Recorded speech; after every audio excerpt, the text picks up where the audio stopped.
Je m'appelle Julie Notini. J'ai 18 ans. Mon cas n'est pas unique.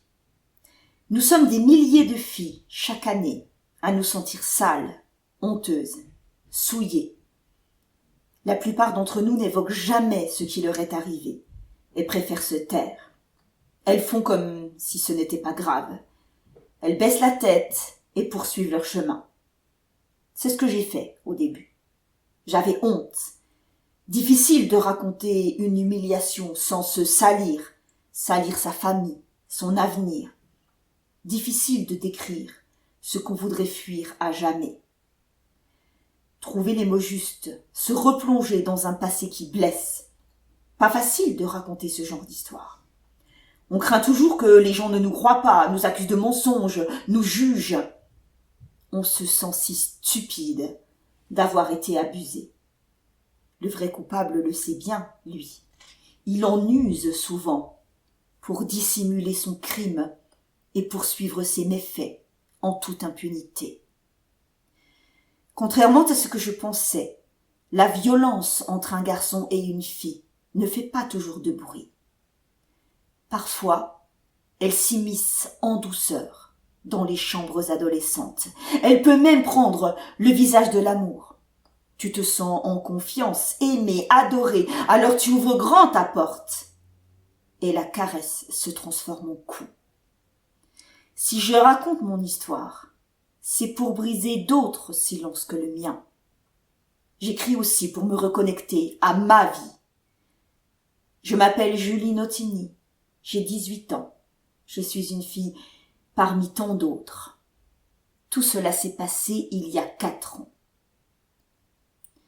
Ce soir-là, je m'étais disputée avec ma mère, une fois de plus. Je me sentais seule, abandonnée, mal aimée. Alors je me suis inscrite sur un nouveau chat, sous le pseudo de Marilou. C'est comme ça que tout a commencé. J'avais 14 ans, ma mère refusait que je prenne des photos de mode avec mes amis. Elle détestait ce rouge carmin sur mes lèvres et me disait que je lui faisais honte avec mes talons dorés et ma mini-jupe de poupée. Pourtant, c'était juste des photos, pas de quoi en faire un drame. Avec Katia, ma meilleure amie, on adorait se photographier ou réaliser des vidéos de défilés de mode.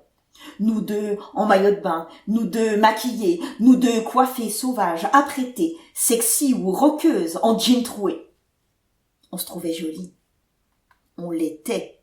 Ça se voyait bien dans le regard des garçons. Même les amis de ma mère n'arrêtaient pas de le souligner. « Ah, ces deux-là, il va falloir les tenir, elles vont faire des ravages. » C'est exactement ce qu'on voulait avec Katia, faire des ravages avec notre beauté. Danser, chanter, rire, nous amuser et braver les interdits des parents. Et puis, on avait envie d'amour, envie de faire l'amour aussi. On savait bien qu'on n'avait pas l'âge, mais on en avait quand même envie. Alors, en attendant, on se photographiait dans nos chambres, rêvant à des carrières de top modèle.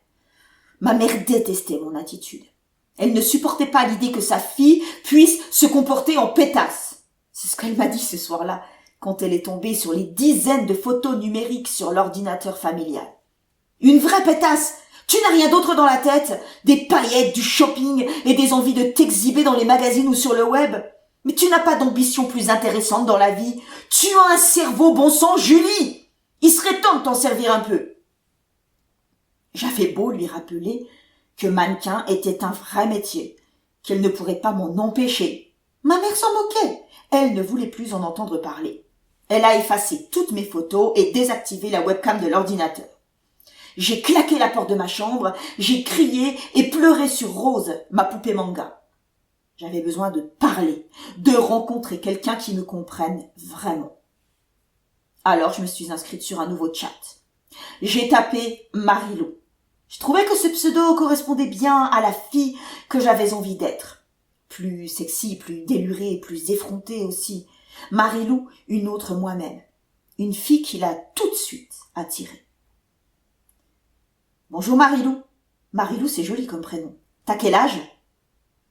J'ai menti. 16. Et toi? 20. Mentait-il lui aussi. Je ne me suis pas vraiment posé la question, trop heureuse de partager ma tristesse nocturne avec un garçon. J'ai poursuivi. Je viens de me disputer avec ma mère. Elle refuse que je fasse des photos de mode. Elle doit être jalouse de ta beauté. Merci, je crois que tu as raison. Je sais de quoi je parle. Je suis photographe de mode. C'est vrai? Oui. Pour des défilés à Paris et des shooting magazines. On peut la voir quelque part, ta jolie frimousse, Marilou? Voilà. Ça a commencé comme ça. Il s'appelait Laurent et je lui ai donné accès aux pages internet où j'entreposais, à l'insu de ma mère, mes plus belles photos. Ça a tout de suite fonctionné entre nous. Il était mûr, attentif, protecteur. Il m'a trouvée jolie, délicieuse, élégante. Dès le premier soir, nous avons échangé nos mails personnels. C'est lui qui a préféré interrompre notre discussion, me rappelant que j'avais cours le lendemain et qu'il était important à mon âge de bien travailler. Ça m'a rassurée sur son côté sérieux. Bonne nuit, Marilou. Je suis très heureux de t'avoir rencontrée. Moi aussi. À demain, 22h15. C'était un rendez-vous.